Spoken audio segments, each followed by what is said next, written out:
අද පෙරවරුවේ ජාතික රූපවාහිනී සංස්ථාවේ ප්‍රවෘත්තිංශයට කඩා වැදුණු මර්වින් සිල්වා අමාත්‍යවරයා ප්‍රමුඛ මැර පිරිසක් පළමුවෙන්ම ප්‍රවෘත්ති අධ්‍යක්ෂ ටී.එම්.ජී. චන්ද්‍රසේකර මහතාට පහර දී තිබෙනවා. පළමුවෙන් ප්‍රවෘත්තිංශයට පැමිණි අමාත්‍යවරයා ඇතුළු පිරිස ප්‍රවෘත්ති අධ්‍යක්ෂ ටී.එම්.ජී. චන්ද්‍රසේකර මහතාට පහර දී ඔහු සභාපතිවරයාගේ කාමරය වෙත ඇදගෙන ගිය බව සංස්ථා ප්‍රකාශකයෙකු සඳහන් කළා.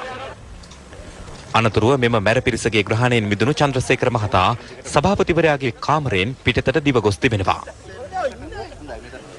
අද 10ට පමණ මා රාජකාරී නිරතව ඉන්න අවස්ථාවේ මේ අමාත්‍ය මර්වින් සිල්වා මහතා ඔහුගේ ආරක්ෂකයන් යයි සැලකිය හැකි ආයුධ සන්නද්ධ සිවිල් පිරිසක් සමග ප්‍රවෘත්තිංශයට පැමිණිලා මාව සංස්ථාවෙන් එළියට දාන්න කියලා උන්ට නියෝග කරා.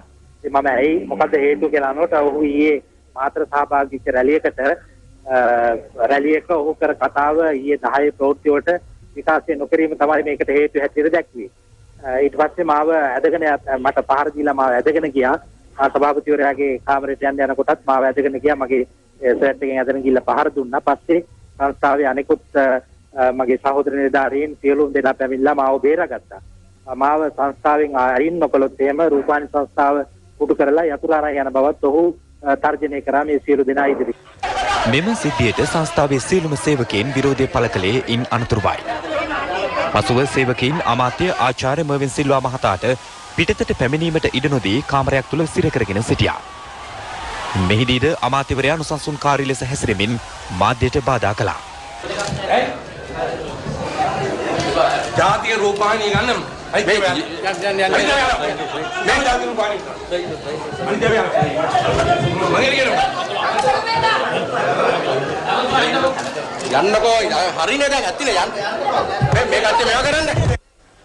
බොහෝ පාර්ශව පැමිණ තත්ත්වය සමතයකට පත් කිරීමට විවිධ උත්සාහ දරනු දක්නට ලැබුණා.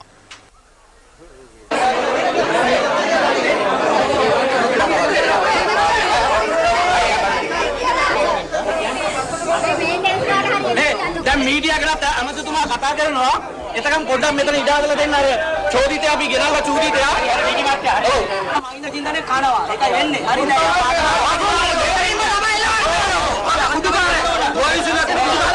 මේක මාධ්‍ය ආයතනයක විය යුත්තක් නොවේ. මේක ජාතික රූපවාහිනිය නිසා රටේ තියෙන ජාතිකත්වය සහ සියලුම කාරණා සලකන්න ඕන කරනවා. යම් වැරද්දක් සිදු වෙලා තියෙනවා. ඇත්තටම සේවකයන්ට මේ ආයතනය වෙනුවෙන් ලොකු වමනාවකින් මේ ගෝසාව ඇති කරන නිසා ඔවුන්ගේ හඬ මා හිතන්නේ අපි හඬ සාවධාන වෙන්න ඕන ඒක පිළිගන්න ඕන. අධිපතිතුමා කතා කළා මේ සම්බන්ධයෙන් ගත හැකි උපරිම පියවර ගන්න කියලා උපදෙස් දුන්නා. ඒ අනුව ජනාධිපතිතුමාගේ උපදෙස් පරිදි පොලිසියට උපදෙස් දුන්නා මේ සිද්ධියට සම්බන්ධ අය අත්අඩංගුවට ගන්න කියලා. ඒ අනුව දැන් ඒ සිද්ධියට සම්බන්ධ පහර දුන්නු පුද්ගලයා අත්අඩංගුවට අරගෙන තියෙනවා. පොලිසිය නිසියාකාරව මේ රාජකාරී කටයුතු අපි කරනවා. ඒ නිසා කරුණාකරලා අපිට සහයෝගය දෙන්න. මේක අපි තරයේ හෙලා දකිනවා. ජනාධිපතිතුමා හෙලා දකිනවා. ඒ වගේම මට මීට විනාඩි 15කට කලින් අනුර ප්‍රදර්ශනයේ ආපෑමතුමා කතා කරා. එයා හෙලා දැක්කා. අපි මාධ්‍ය සියලුම අපේ ශ්‍රේෂ්ඨයන් වෙනුවෙන් අපි සමාව ඉල්ලනවා. ඒ නිසා මේ පිළිබඳ සම්පූර්ණ නීත්‍යානුකූල පියවර ගන්නවා. අමාත්‍ය ආචාර්ය මර්වින් සිල්වා මහතා රූපවාහිනී සභාපතිවරයාගේ කාමරයෙන් පිටතට පැමිණීමට ප්‍රමාද වෙද්දී සංස්ථා සේවකයින් තවත් නොසන්සුන් වුණා. සේවකයින් ඉල්ලා සිටියේ ප්‍රවෘත්ති අධ්‍යක්ෂවරයාට පහර දුන් පුද්ගලයින් අත්අඩංගුවට ගත යුතු බවත් අමාත්‍ය ආචාර්ය මර්වින් සිල්වා මහතා සිද්ධිය සම්බන්ධයෙන් ප්‍රසිද්ධියේ සමාව ගත යුතු බවත්ය.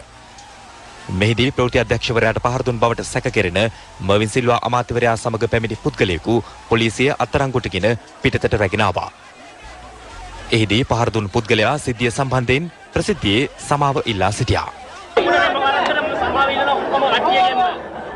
රාජ්‍ය රූපවාහිනී ප්‍රවෘත්තියක් දැක්කේ සමාව ගන්න.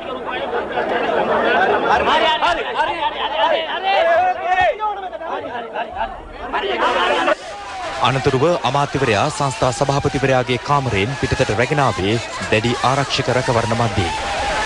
අමාත්‍යවරයාගේ ආරක්ෂාව සඳහා පොලිසිය සහ යුද හමුදාවේ ඉහළ නිලධාරීන් කීප දෙනෙකු එහි පැමිණ සිටිනු දක්නට ලැබුණා. පිටතට පැමිණි අමාත්‍යවරයා සිද්ධිය පිළිබඳව කනගාටුව පළ කළද සමාව අයද සිටීම ප්‍රතික්ෂේප කළා. මම ඖද්දලිකව වරදක් කරන්නවත් දෝලහරකටවත් ආම නෙවෙයි. තමුන්ලා සමාව ගන්න ඕනේ මේ සිද්ධ වෙච්ච. නමුත් ඔයා පොඩ්ඩක් නසන්නකෝ. එහෙම ඔයගොල්ලෝ හිතනවා නම් මගෙන් යම්කිසි වැරදීමක් වුණා කියලා.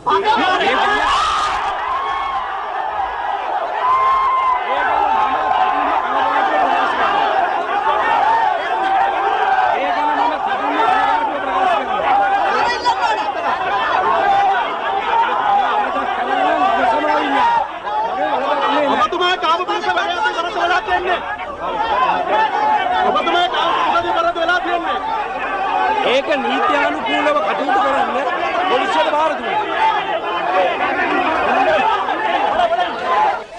කෙසේ වෙතත් පසුව අමාත්‍යවරයා දැඩි විරෝධතාව මැද්දේ ආරක්ෂක අංශ විසින් රූපවාහිනී සංස්ථාවෙන් පිටතට රැගෙනෙනු ලැබුවා.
ඔයගොල්ලෝ එක රික්වෙස්ට් එකක් කරනවා මේක කරන්න කියලා දැන් මේක ගෙනල්ලා දෙනවා යන්න බෑ මෙතන.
Hey!